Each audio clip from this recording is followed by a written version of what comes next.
काबिल एहतराम मेरे बड़े भाई और सिंध एम्प्लॉइज अलायंस के चेयरमैन हाजी मोहम्मद अशरफ कासिली साहब, स्टेज पे बैठे हुए तमाम सिंध एम्प्लॉइज अलायंस के मेंबरान, इस हाल में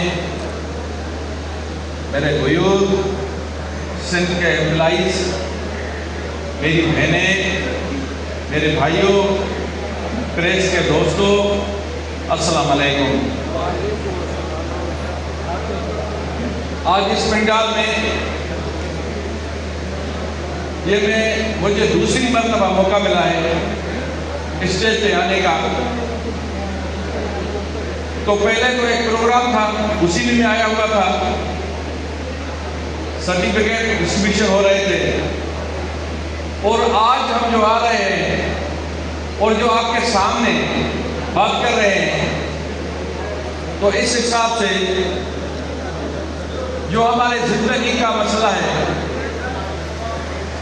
जो हमारे जीने का हक है, जो हमारे बच्चों की रोजी रोटी है, जो हमारी रिटायरमेंट के बाद रिटायर्ड मुलाजिमीन की पेंशन जो उसकी चादर होती है, जिसको ओढ़ के हम अपनी जिंदगी गुजार रहे होते हैं, अभी उस चादर को बचाने के लिए, अपना वकार, अपना वजूद, अपनी रोटी रोजी बचाने के लिए आप लोगों के सामने हमें मौका मिला है बात करने का।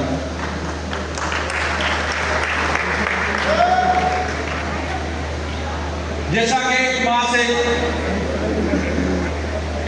से हमारा प्रोटेस्ट चल रहा है, तो जब पाकिस्तान गवर्नमेंट ने वफाकी मुलाजिमिन के लिए 30% डीआरए का अनाउंस किया, तो उसी के बाद दूसरों सूबों ने अपने सूबों में डीआरए का अनाउंस किया। तो हमें सिंध गवर्नमेंट से रिक्वेस्ट की कि सिंध के मुलाजिमीन को भी ये डीआरए दिया जाए, और उसी हिसाब से ये सिंध की जो भी मुलाजिम तंजीमें हैं उनका एक अलायंस बना। उसी अलायंस में 3 एजेंडे थी। डीआरए 30% दिया जाए, ग्रुप इंश्योरेंस जो हमारा राइट है, हमारा अपना पैसा है, वो हमारे मैच्योर रिटायरमेंट पे हमें दिया जाए, वेन्यूअल फंड हमें दिया जाए, और तनख्वाहों में महंगाई के हिसाब से इजाफा किया जाए। हुआ क्या? ये तो वो बात हुई कि लेने के देने पड़ गए। हम तो आ गए थे कि डीआरए लेने के लिए, लेकिन सिंध गवर्नमेंट ने हमारी पेंशन में अमेंडमेंट करके एक बड़ा जो कट लगा के वो हमारे जीने का जो राइट है वो खत्म कर दिया, और हमारे ऊपर एक जुल्म की जो है वो जो का तलवार जो का सब हमारे ऊपर जो का डाल दी, जो हमारे जीने का भी हक छीना गया। तो दोस्तों, हमेशा कराची के अंदर जो प्रोटेस्ट हुआ है, तो ये कराची वो शहर है, कराची के वो लोग हैं, कराची की वो मेरी बहनें हैं, कराची में रहने वाली वो मेरी माएँ हैं, जिसने सिर्फ कराची को नहीं पाकिस्तान की हुकूमतें गिराई हैं और बनाई है। और अभी भी हमें ये यकीन है, अभी भी हमें ये यकीन है कि अगर हमारा हक वापस हमें नहीं दिया गया, हमारी पेंशन इस्लाह का नोटिफिकेशन जो निकाला वो वापस नहीं दिया गया, तो मुराद शाह साहब आप भी सीएम हाउस में नहीं रहेंगे, ये वादा करके हाथ रखेंगे।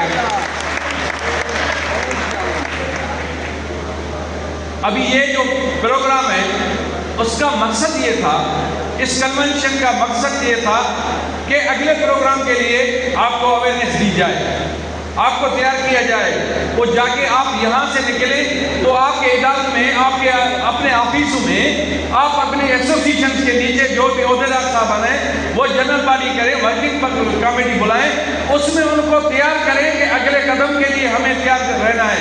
वो शाह साहब ने बोला कि घर से निकल के आना है, और इधर ही प्रेस क्लब हो, सीएम हाउस हो, बिलावल हाउस हो, रास्तों रोडों पे हो, तो हमें बैठना है, हमें सोना है, मरना हम तो मुसलमान है, हमारा भाई ये यकीन है मरना सबको है, हमको भी मरना है, आपको भी मरना है।